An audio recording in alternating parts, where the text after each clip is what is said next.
All right. So one of the things that I get most of my calls and most of my clients about is about people who send mixed signals to you guys.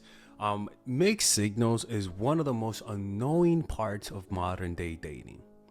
It's one of the most annoying part.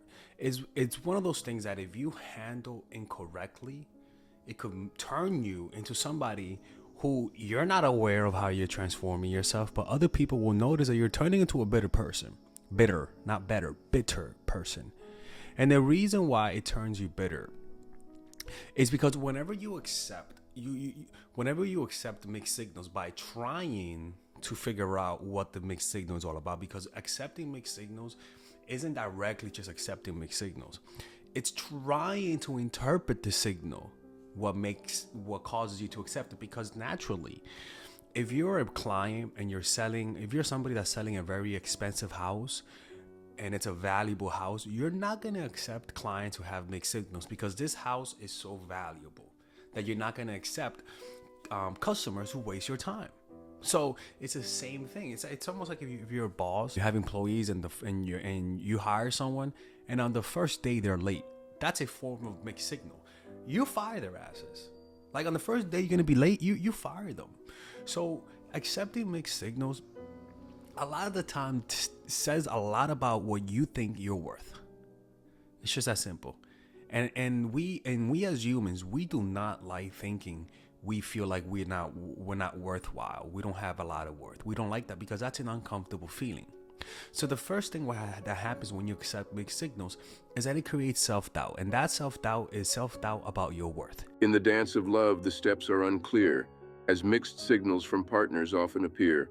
Like whispers of wind, they leave us perplexed, creating self-doubt where confidence wrecks. Like a puzzle missing pieces, we search in vain for clarity and truth that eases the pain. Their words say one thing, their actions another, leaving our hearts to wonder and smother. With every mixed signal, doubts start to grow. Like weeds in a garden, they begin to sow. Our self-esteem withers, our worth takes a blow, as confusion and uncertainty continue to flow. We question our worthiness, our very essence, wondering if we're deserving of love's presence. The mind becomes clouded, self-assurance fades, leaving behind scars that cannot easily be erased. Yet amidst the chaos, let us find our strength to rise above the noise, to go to any length. For love should bring clarity, not a constant fight. We deserve clear signals, shining bright like light. So let us listen closely to our inner voice and make a choice to honor our own choice, to seek partners who communicate with grace, leaving no room for doubt in love's embrace. Remember, dear soul, you are deserving and strong.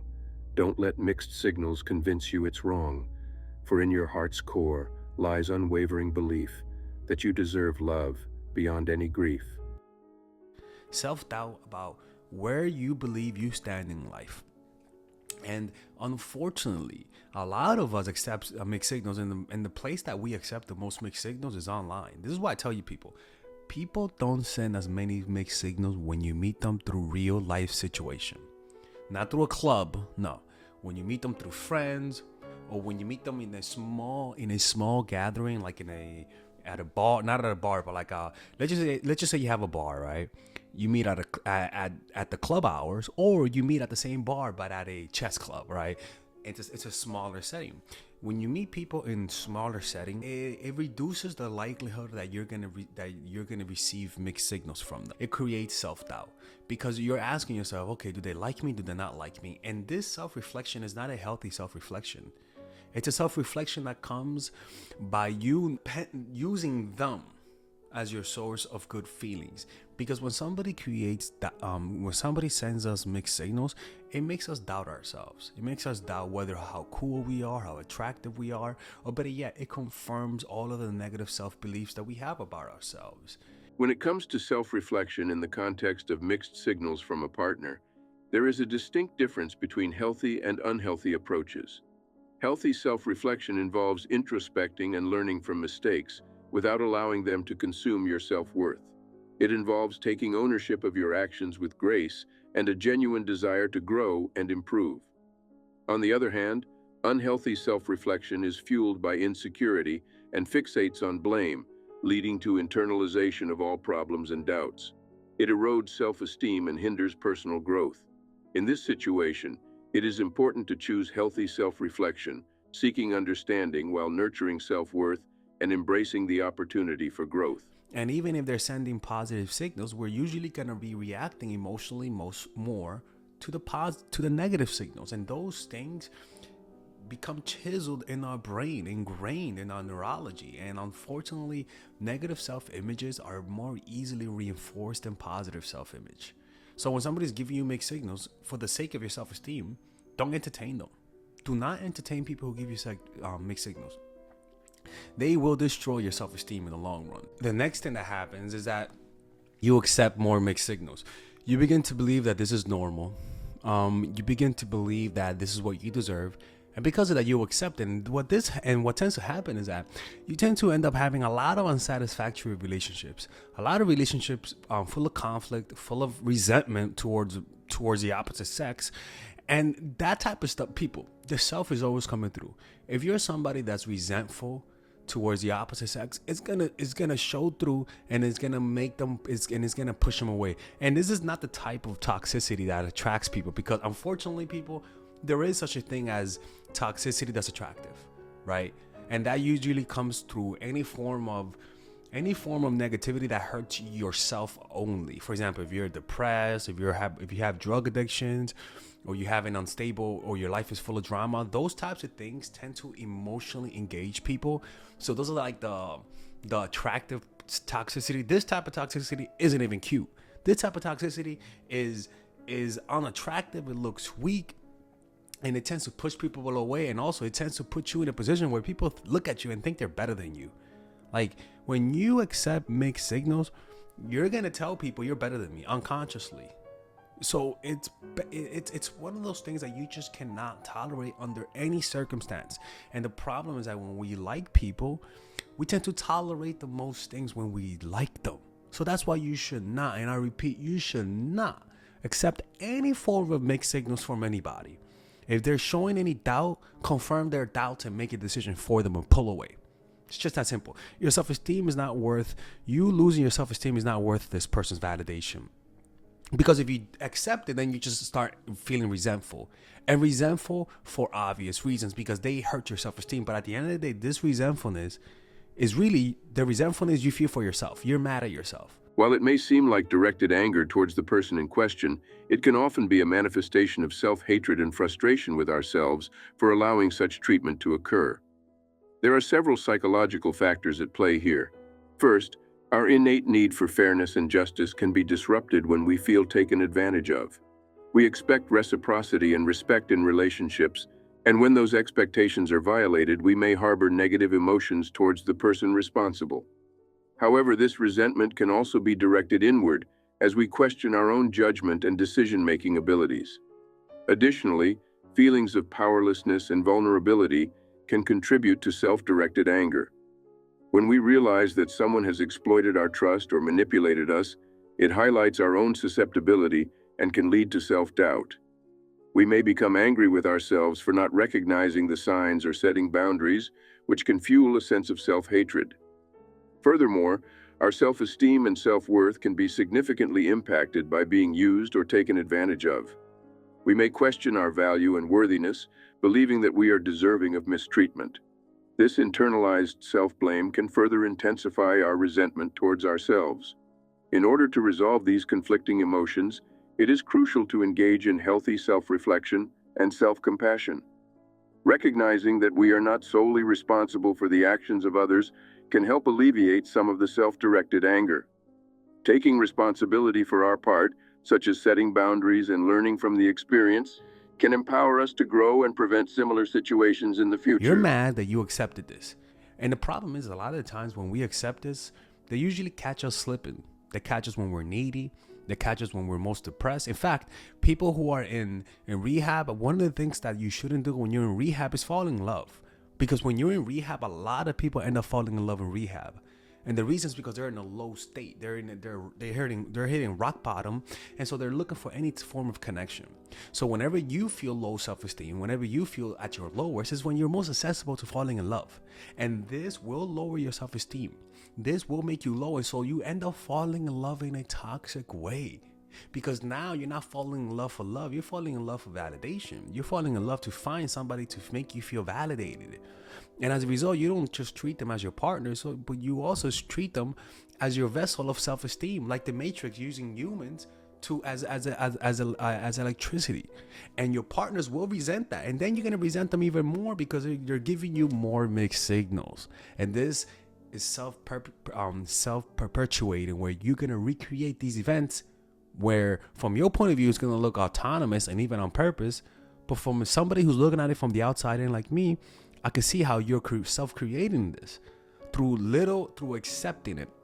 And that resentfulness, this is why you have guys who are MGTOWs, right? Men going their own way because they resent women and a lot of women don't understand that. A lot of guys, it hurts being rejected, like, and women also. That's why you have a lot of angry feminists, because not normal feminists, but you know what I'm talking about, the toxic ones, because they've accepted, because at one point in their past they allowed a guy to play them, and they entertain the toxicity, they entertain the mixed signals, and as a result they get played, but they hate themselves for getting played. So they end up hating the guy, when in reality you should be mad at yourself for letting yourself get played, because at the end of the day, getting played is your... Firstly, accepting responsibility creates a sense of agency and control over our own lives. It shifts the focus from being a victim to being an active participant in our experiences. By acknowledging our role in allowing manipulation to occur, we regain a sense of power and the ability to make different choices in the future. Taking responsibility also enables us to learn from the experience. It allows us to introspect and identify the factors that contributed to our vulnerability or susceptibility to manipulation. This self-reflection opens the door to personal growth as we gain insight into our own behaviors, boundaries, and blind spots. Armed with this knowledge, we can develop stronger boundaries, improve our discernment, and enhance our ability to detect manipulation in the future. Moreover, taking responsibility fosters self-compassion and self-forgiveness. It requires us to acknowledge that we are fallible human beings who make mistakes. By accepting our own flaws and vulnerabilities, we can release feelings of shame and self-blame. This self-compassion allows us to heal and move forward with greater self-esteem and self-worth. Lastly, taking responsibility empowers us to set healthier boundaries and assert ourselves in relationships. It serves as a reminder that we have the right to be treated with respect and fairness. By learning from past experiences, we can establish clear boundaries, communicate our needs effectively, and surround ourselves with individuals who value and respect us. In essence, while it may be difficult to accept that we have been manipulated, taking responsibility for our role in the situation is a powerful act. It empowers us to grow, learn, and strengthen our ability to navigate relationships with greater wisdom and discernment. By seeing through manipulation and taking ownership of our experiences, we reclaim our personal power and pave the way for healthier and more fulfilling connections in the future. Because thinking otherwise, the next thing that happens is that you end up losing control. Not of the situation, but of your emotions, because mixed signals fundamentally causes us to get emotional because it confuses you. It makes you self-doubt yourself. It makes you self-doubt the situation. And it makes you self-doubt what you're doing. And unfortunately, when that happens, we lose control of our emotions. Because one moment they like us, and the next moment they don't like us. And they're controlling us. And when you lose control over your emotions, you have no control over your life.